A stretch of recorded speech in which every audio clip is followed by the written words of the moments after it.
নবম শ্রেণীর প্রিয় শিক্ষার্থীরা কেমন আছো? সবাই আশা করি অনেক ভালো আছো। আজকে হচ্ছে তোমাদের ইতিহাস ও সামাজিক বিজ্ঞান বই থেকে 126 এবং 127 নম্বর পৃষ্ঠায় দুটি প্রশ্ন বা ছক দেওয়া আছে। এই দুটি ছক বা প্রশ্ন আমরা পূরণ করব, এই ছকগুলো পূরণ করব, ঠিক আছে? তো 126 নম্বর পৃষ্ঠায় যেটি দেখতে পাচ্ছ সেটি হচ্ছে যে ভূমি ধরন, পূর্বের অবস্থা এবং পরবর্তীতে রূপ, সৃষ্ট সম্ভাবনা এবং সৃষ্ট ঝুঁকি, তাই না? তো 1988 বাই এবং হচ্ছে 2017 রানে সালে খুলনা জেলা ভূমি ব্যবহার পরিবর্তন মানচিত্র। তো উপরের যে বিষয়গুলো ভূমি সম্পর্কিত এগুলো হচ্ছে একটু পড়ে নিবা। তো যাক, 126 নম্বর পেজে আমরা এই ছকটা এখন পূরণ করবো। তো চলো আনসারটা দেখা যাক। তো ভূমির ধরন বা পূর্বের অবস্থা, যেমন পানি বহমান এলাকা, তাই না? তো পরিবর্তিত রূপ কি? কৃত্রিম পানি বহমান এলাকা বা বিস্তৃত পানি বহমান এলাকা। সৃষ্ট সম্ভাবনা কি?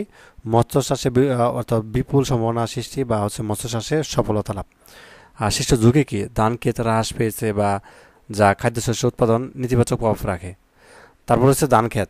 পূর্ববর্তী রূপ কি? পানি বহমান এলাকা বা মানব বসতি, মানুষের তৈরি বাগান। শীর্ষ সম্ভাবনা কি? মৎস্য চাষ বৃদ্ধি, মানুষের তৈরি বাগান বৃদ্ধি পেয়েছে যা অর্থনীতিক ইতিবাচক প্রভাব ফেলেছে। আর শেষে ঝুঁকি কি? ফসলি জমি ধ্বংস হচ্ছে, খাদ্যশস্য উৎপাদন হ্রাস পাচ্ছে এবং ধান ক্ষেত প্রায় বিলুপ্তির পথে। তো তারপর দিতে পারো মানুষের তৈরি বাগান, অর্থাৎ কিছু ক্ষেত্রে হ্রাস পেয়ে পানি বহমান এলাকায় পরিণত হলেও সার্বিকভাবে বৃদ্ধি পেয়েছে। পরিবেশে ভারসাম্য রক্ষা, মানুষের আসবাব ও জ্বালানি চাহিদা পূরণ সহ অর্থনৈতিক আয়ের উৎস সৃষ্টি। আর ধান ক্ষেত বিলুপ্ত হচ্ছে যা শস্য উৎপাদন নেতিবাচক প্রভাব ফেলে। তারপর দিতে পারো মানব বসতি। তো বিস্তৃত মানব বসতি এবং কি উন্নত সামাজিক উৎপাদন ও সংস্কৃতির বিকাশ এবং ফসলি ভূমিধস, ঠিক আছে? তো এইভাবে হচ্ছে ছকটা এটা পূরণ করে ফেলবা। এটা 126 নম্বর পৃষ্ঠার ছক। তো আমরা হচ্ছে 127 নম্বর পেজে চলে যাব। এতে তথ্য সংগ্রহ প্রশ্নমালা, এগুলো একটু পড়ে নিবা তোমরা, ঠিক আছে? তো তারপর দেখো অনুসন্ধান থেকে প্রাপ্ত তথ্য মাধ্যমে আমরা নিচে ছকটি পূরণ করবো। তো এখানে হচ্ছে তোমাকে যে উপর থেকে যে তথ্য পেয়েছো সেগুলো থেকে তোমরা এই ছকটা পূরণ করতে হবে। তো এখানে দেওয়া আছে যে ভূমি ব্যবহারের ধরন, পরিবর্তিত রূপ, কারণ, ফলাফল, তাই না? তো কৃষি জমি আছে রাস্তাঘাট, বসতি, বনভূমি, জলভূমি। তো বসত বাড়ি, ঠিক আছে, জনসংখ্যা বা কৃষি জমির পরিমাণ কমে যাবে, খাদ্য সংকটে দেখা দিতে পারে। তো চলে 127 নম্বর পৃষ্ঠায় এই ছকটা আমরা এখন পূরণ করি।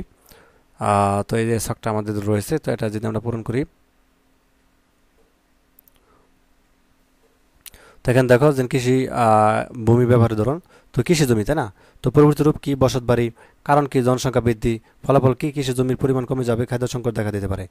আর রাস্তাঘাট, পরবর্তী রূপ কি? পাকা রাস্তা। কারণ কি? মানুষের প্রয়োজন, উন্নতি, প্রযুক্তি। ফলাফল কি? যোগাযোগ ব্যবস্থা উন্নয়ন ঘটেছে। বসতি, বিস্তৃত বসতি, জনসংখ্যা বৃদ্ধি, কৃষি জমি হ্রাস এবং বনভূমি জলাশয় বিলুপ্তি। বনভূমি, বসত বাড়ি, জনসংখ্যা বৃদ্ধি, পরিবেশের বৈচিত্র্য, জীব বৈচিত্র্য হুমকির সম্মুখীন। জলভূমি, বসতবাড়ি, জনসংখ্যা বৃদ্ধি, পরিবেশের ভারসাম্য নষ্ট হওয়া। তো যাক, এইভাবে হচ্ছে তোমরা পূরণ করে ফেলবা এখানে যেভাবে দেওয়া আছে। তো এই ছিল আজকের ক্লাস। তো ধন্যবাদ সবাইকে ভিডিও দেখার জন্য। আল্লাহ হাফেজ।